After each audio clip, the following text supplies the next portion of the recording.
Good evening, Shortcuts. This is Stephen here with the second last list before I go on an extended break.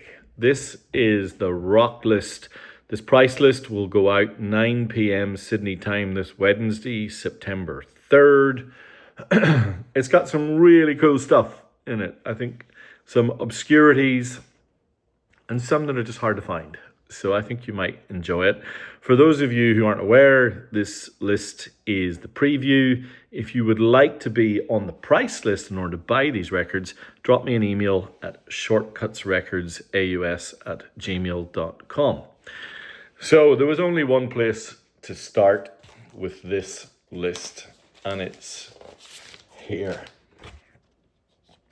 The Japanese first press of Let There Be Rock by AC/DC.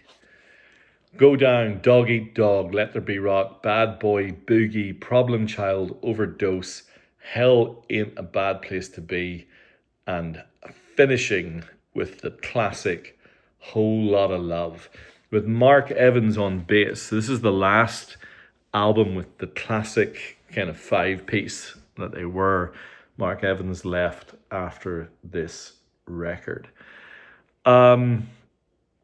What can I say? So for those of you who've been to my listening room here in my home, you will know that on occasion I will pull out some Japanese AC/DC records as a way to demonstrate what incredible press vinyl with just laser sharp pressings can sound like. And I will often drop a bit of Hell's Bells, but Let There Be Rock is, I think, getting up there for as good as AC/DC gets. I mean, let's think about what was going on. So 1977, they'd really toughened up their sound with completely relentless touring, and the raw blues underpinning just springs from the speakers. They were leaner than Zeppelin. They were definitely way nastier than any of the glam bands that were coming out at the time. They were completely built for sweaty rooms, and you can kind of see the folks lining up at the front of the stage there with Angus. What a great sleeve. And there he is on the back. I mean, this album celebrates Angus Young. I do love the engine room, though, Mark Evans and Phil Rudd. I do think they missed that energy, that kind of no frills sound after that rhythm section broke up. But it's just great. I mean, Bad Boy Boogie completely struts. Whole Lot of Love just closes with an absolute train-wrecking boogie. It became a career anthem. I think they play it every single show. There's some weirdness with tracks in different locations. I think this Japanese one is kind of like the complete legacy track listing. It's pretty much a perfect record, and it's so AC/DC. It's just great. I don't know how many of these kind of are still part of their live set. I'm sure Problem Child, Hell Ain't a Bad Place to Be, that second side is ridiculously good. So, yeah, great record. And for those of you who love to crank AC/DC, I cannot recommend these Japanese presses enough. They're hard to find, though, which makes them a little bit pricey, but they're worth it. I love them. All right, this record is often a record that I have kind of down the back of the list, but I've put it up front because I find a really nice copy with an OB. This is Supertramp's classic Breakfast in America. When their proggy arrangements smashed right into their pure pop instincts. You know, the singles still are on FM radio to this day, of course, and on many compilations. You know, you've got The Logical Song, Goodbye Stranger, Take the Long Way Home, super sophisticated, hooky as. It's an audiophile classic. And this AMP, I think it's AMP 8034. Yeah, MP 8034. This is really renowned amongst collectors for its just super quiet surfaces, which really allows the piano to bite. And yeah, it's just one of those records that it's ubiquitous, but in some ways maybe not overexposed, and really good record for demoing your hi-fi as well. Lovely album, a little bit harder to find with the Obi, which is why I put it up front. Now I've got a couple of records from female artists that I have never had on the list before. So there are two, and this is the first. And this is the one that I'm least familiar with, but I think is a really, really interesting record. So this is the Japanese first press of Nested by Laura Nyro. All songs written by Laura Nyro in 1978.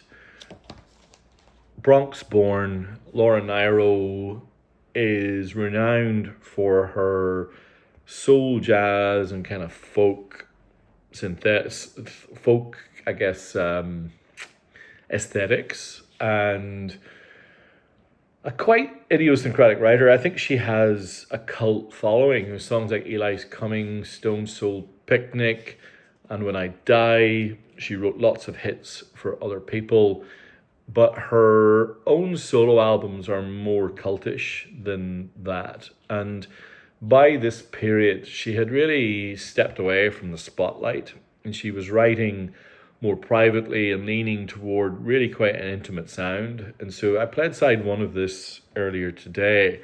I thought it was really gentle and beautiful. You know, it's really warm piano, a woodwind sound,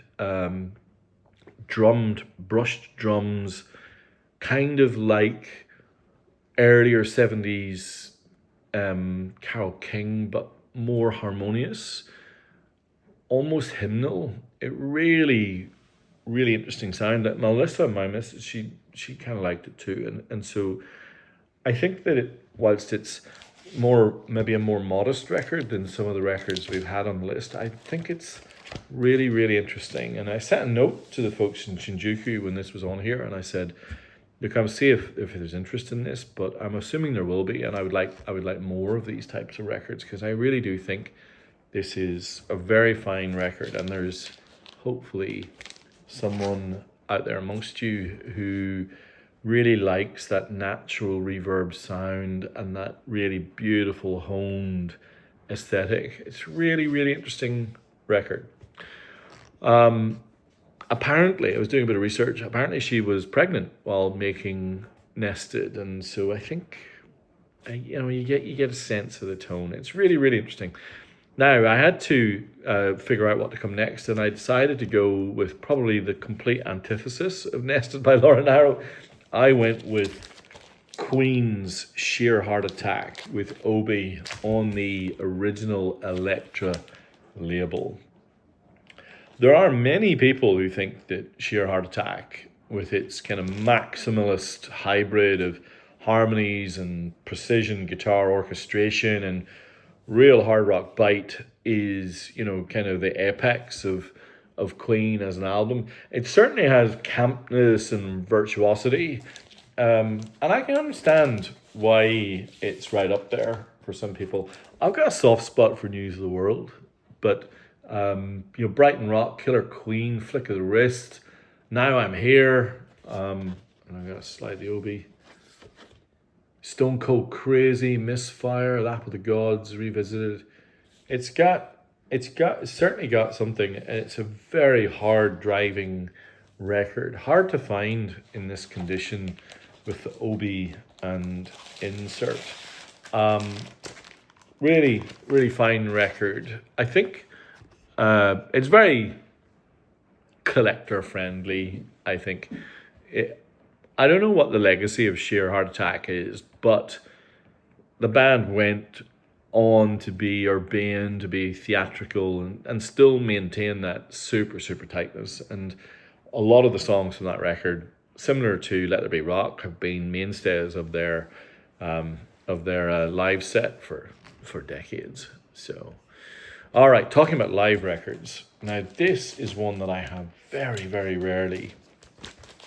This is The Who, live at Leeds. The Who grew up in that London mod R&B scene to become renowned as rock's fiercest live act. And this album always appears on the list of the greatest live albums of all time. And it really is a canonical document. No strings, no overdubs, just roaring volume.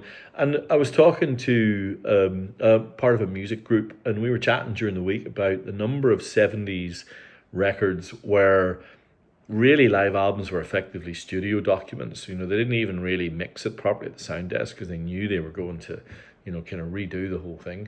You don't get that sense here. This album is on a white label. This is as pure as it gets. And whilst I am not a Who fan, I do think there are some tracks on the Who Live at Leeds that have something.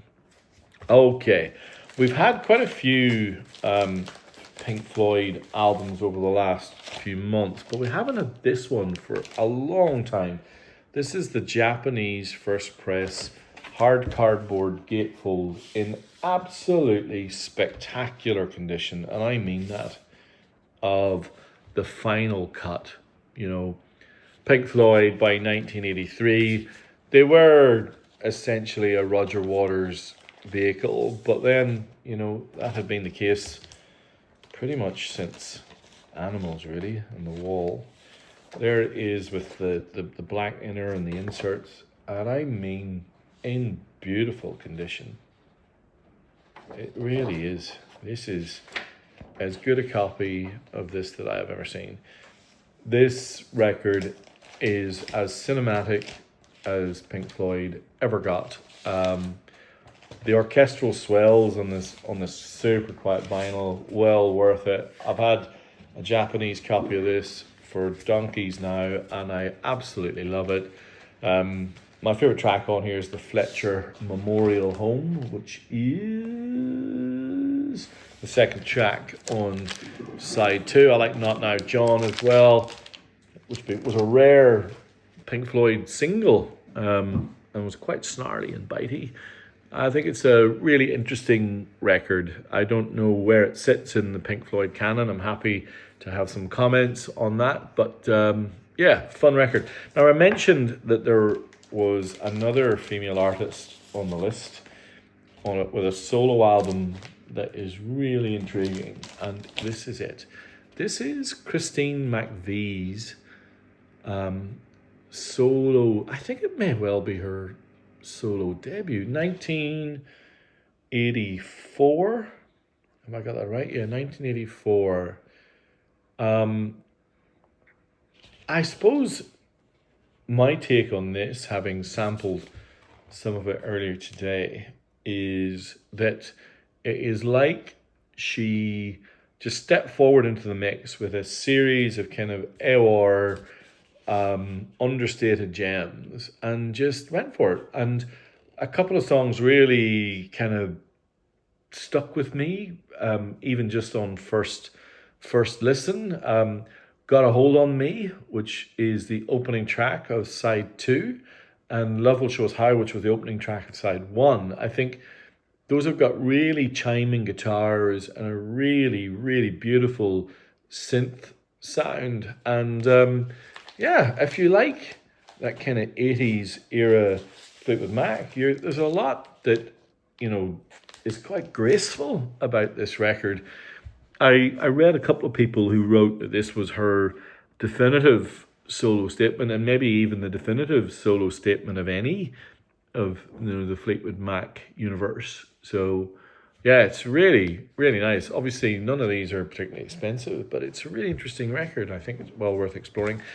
I always love it when I get the ever clean red translucent vinyl. And there's a couple of bands that really got the treatment. This is in not pretty good condition. I'll call this VG Plus probably, but this is Green, Creedence Clearwater's Green River, out of the San Francisco Bay Area, swampy blues, economic arrangements, in and out, John Fogerty's spectacular vocals. This was, that that year, 1969, when Creedence released 3 albums, and Green River sits in the middle of that triumvirate, and they were completely locked in. They're like a band that existed forever. Bad Moon Rising, Lodi. It's just unbelievable how productive they were in that period.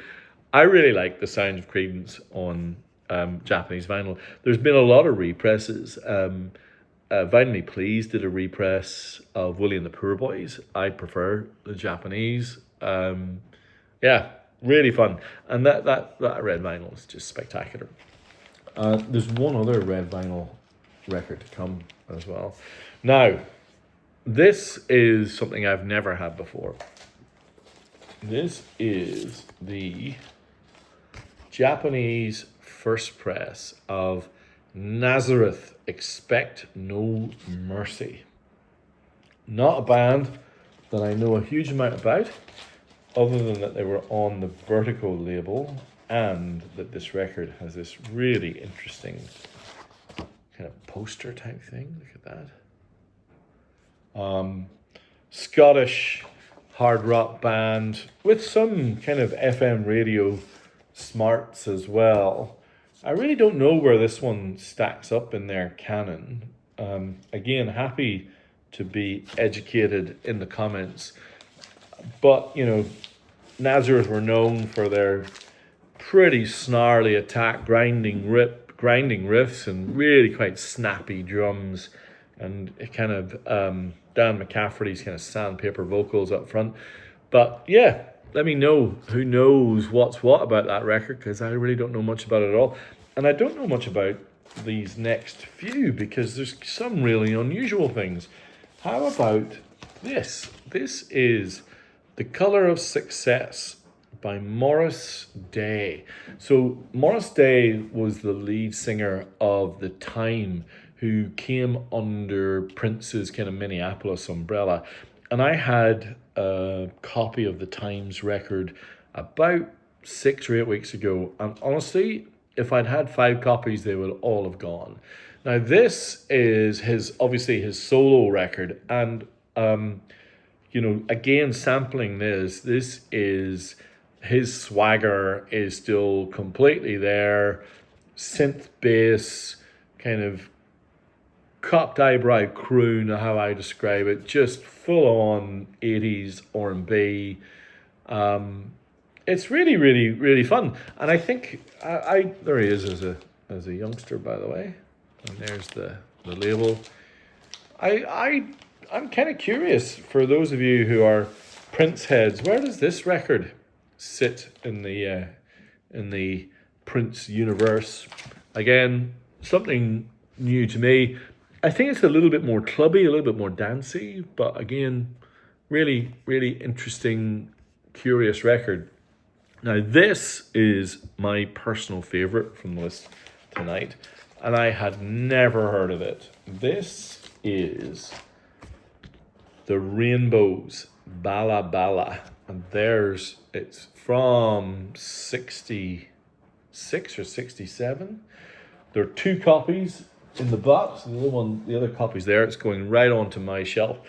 What's interesting about this is it's only sold on Discogs once before for some crazy amount of money. I think it was like $130, $140 plus whatever you have to pay in postage and tax and whatever.